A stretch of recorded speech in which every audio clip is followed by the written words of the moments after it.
We're going to look at example 3 in your section 3.5 notes. We're going to solve the equation on the interval from 0 to 2 pi. So first we're going to have to pay special attention to the angle that we have. It's not just the cosine of x this time, it's the cosine of 2x. The good news is that the trig function is already isolated. So we see that the cosine is negative. So remember that from our all students take calculus, an acronym.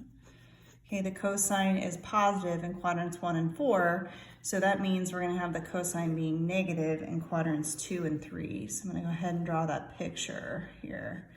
Okay, so we have our 2x reference angle. Okay, and our 2x reference angle there.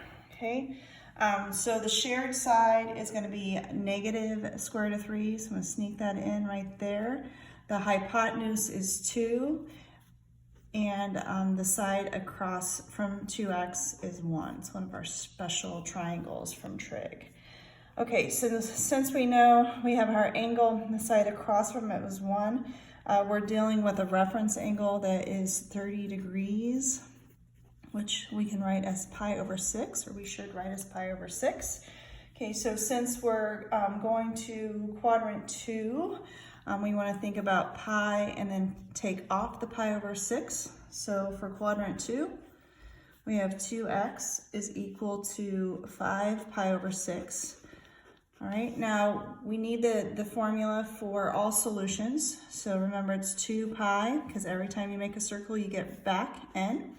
Okay, so since our angle is 2x, we're going to discover that 5 pi over 6 is one of the two solutions that we need. Okay, we also have a quadrant 3 angle, so our 2x is going to be equal to, we're going to take our pi and then add our reference angle of pi over 6, so we'll get 7 pi over 6. Same thing, add the 2 pi in, and we'll get two solutions for x that come from that angle that starts in quadrant 3. All right, so let's go back to the quadrant 2 angle and finish this one out. Okay, so we're going to divide by 2. Okay, so when we divide by 2, the 2 will join the 6 down there. Okay, and then we have 2 pi n divided by 2. Okay, so best to write this as a common denominator. Let's go ahead and multiply this by 6. Okay, so we're going to have 5 pi plus 12 pi n all over 12.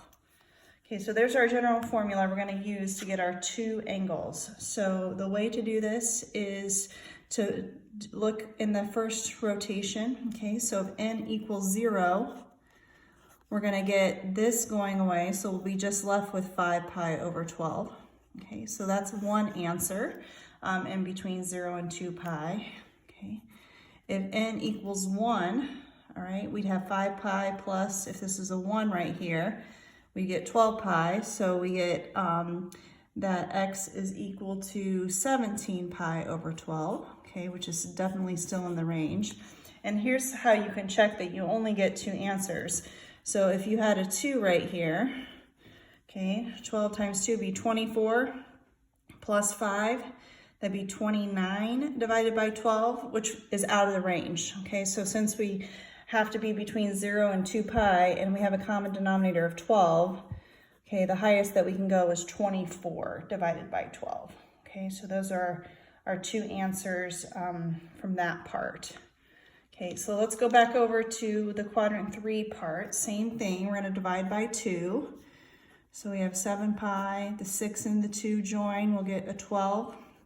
Okay, and then I'll put 2 pi over 2 for now. All right, so common denominator again, multiplying by 6. Okay, so my x values are going to be found by 7 pi plus 12 pi n all over 12. Okay, same thing, we want to see the answers that we can get. We'll start with n equals 0. So if we plug in n equals 0, this part's going to be gone. So we'll be just left with 7 pi over 12 for one of our x answers.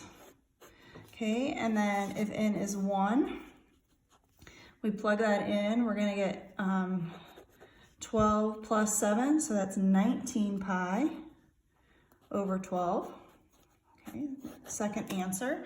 And then that should do it, because again, if we tried to do 2, we get 24 plus 7 is 31, and that's past our range, okay, that we can be in. Okay, so those are the 4 answers that we end up with: the 19 pi over 12, the 7 pi over 12, the 17 pi over 12, and then the 5 pi over 12.